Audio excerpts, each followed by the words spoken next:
वापस आ चुका हूँ जुजुत्सु काइसेन के नए चैप्टर के साथ। और जैसे जैसे चैप्टर जा रहा है वैसे वैसे जे की एंडिंग भी आ रही है और कुछ सरप्राइजेस है इस चैप्टर में।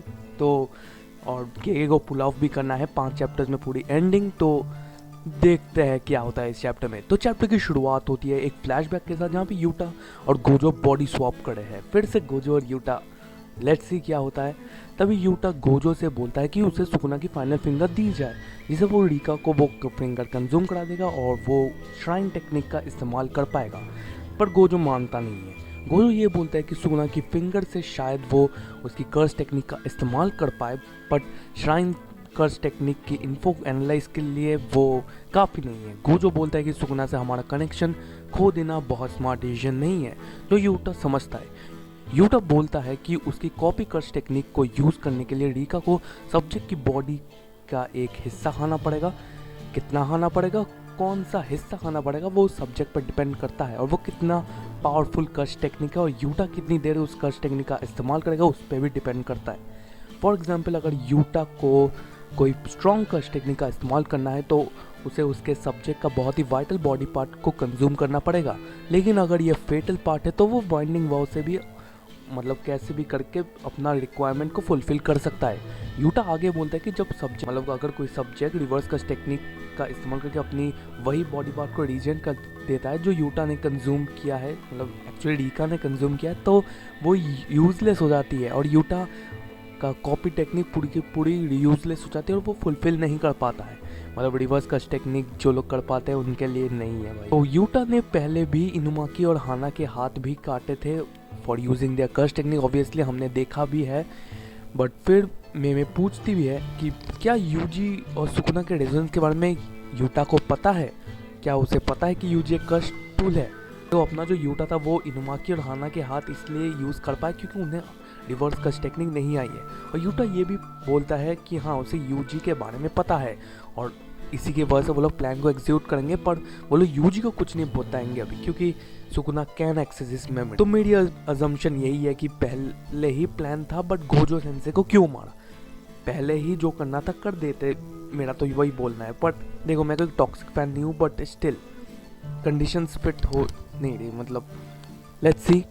फिर यूटा यूजी से बात करता है कि अभी तो हम सुकुना की कर्स टेक्निक का इस्तेमाल नहीं कर पाएंगे, यूजी नहीं कर पाएगा like cleave dismantle, but eventually कर पाओगे क्योंकि गोजो सेंसी ने अपने सिक्स साइज से कंफर्म किया है कि तुम्हारे पास उसकी पावर्स तो है। देखो, गोजो तो गोजो है, यहाँ भी गोजो आ गया। बट फाइनली हम लोग प्रेजेंट पे आ जाता है जहाँ पे सुकुना नोटिस किया है कि यूजी के 2 फिंगर्स गायब है। एक तो भाई उसने मेगोमी को खिला दिया, दैट्स ओके, बट दूसरी फिंगर कहाँ है? तब सुकुना समझ जाता है। सुकुना अपना स्मार्ट बंदा है, वो बोलता है कि यूटा ने उसे झूठ बोला है। यूटा ने एक्चुअली यूजी की फिंगर रिका को कंज्यूम करवाया है और उसकी वजह से वो श्राइन टेक्निक का इस्तेमाल कर पा रहा था। ओके, नेक्स्ट पैनल में हम लोग देखते हैं कि ऊता ही में और वो बुढ़ाऊ था, तुम्हें याद है, मुझे पता नहीं वो क्या है, गोजो उसकी बहुत ज़्यादा बेइज्जती करता था। वो हमें दिखता है वहाँ पे जहाँ पे सुकुना की फाइनल फिंगर को हमने देखा था, वही जगह पे। वो बुढ़ाऊ पूछता है सुकुना की फिंगर जो एक स्पेशल कर्स्ड ऑब्जेक्ट है जो इतनी ज़्यादा पावरफुल है, क्या वो लोग उस टेक्निक से पेनिट्रेट कर पाएंगे? क्या ये पॉसिबल भी है? और उस टेक्निक का देखते हैं। अब आता है मस्त पार्ट, क्योंकि ऊता ही में एक बाइंडिंग वॉव का इस्तेमाल करते हुए बोलती है कि कर्स्ड ऑब्जेक्ट को डिस्ट्रॉय करने के मोटिव के वजह हमें पूरा फोकस अपने कर्स एनर्जी को अप्लाई करने में लगाना पड़ेगा और ये काम कोई तो कर सकती है। और वो यूज़ करते हैं द वर्ड शी। और वो ये भी बोलती है कि वो कंसर्न भी है क्योंकि बहुत कम टाइम हुआ है उसे जागे हुए, और यहाँ पे वो शी वर्ड का इस्तेमाल करती है। आई थिंक मुझे बोलने की ज़रूरत नहीं है कि who is she and Nobara is back. Yes, she is back. मैंने तो बोला ही था कि सुकुना को डिस्ट्रॉय करने के लिए नोबाड़ा की ज़रूरत पड़ेगी, नहीं तो सुकुना पूरा जे के डिस्ट्रॉय कर देगा। वो अपनी रेजोनेंस टेक्निक का इस्तेमाल करती है सुकुना के फाइनल फिंगर पे और सुकुना की पूरी बॉडी पे हिट होता है और सुकुना समझ जाता है कि ये वो उसी लड़की की कर्स टेक्निक है।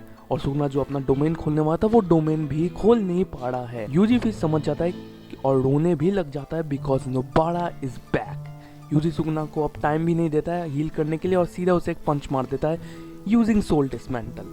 फिर यूजी सुकुना को अपने पैरों से मारता है जिससे सुकुना दूसरे ही डायरेक्शन में गिर जाता है। बट सुकुना अभी नहीं हारा है, वो भी यूजी को पंचेस मारता है। सुकुना बोलता है कि तुम्हें सच में लगा कि तुम मुझे हरा पाओगे?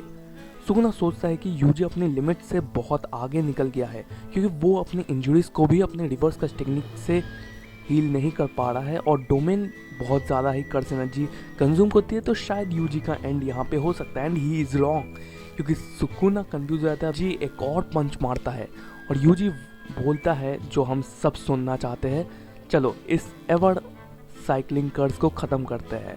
और चैप्टर एंड होता है with Yuji delivering a black flash on Sukuna, और एडिटर का कमेंट आता है कि the end of a long battle and no break next week, मतलब ये कि अब ख़त्म करने वाला है, and hope so it doesn't need a break now, क्योंकि उसको ख़त्म करना है बस।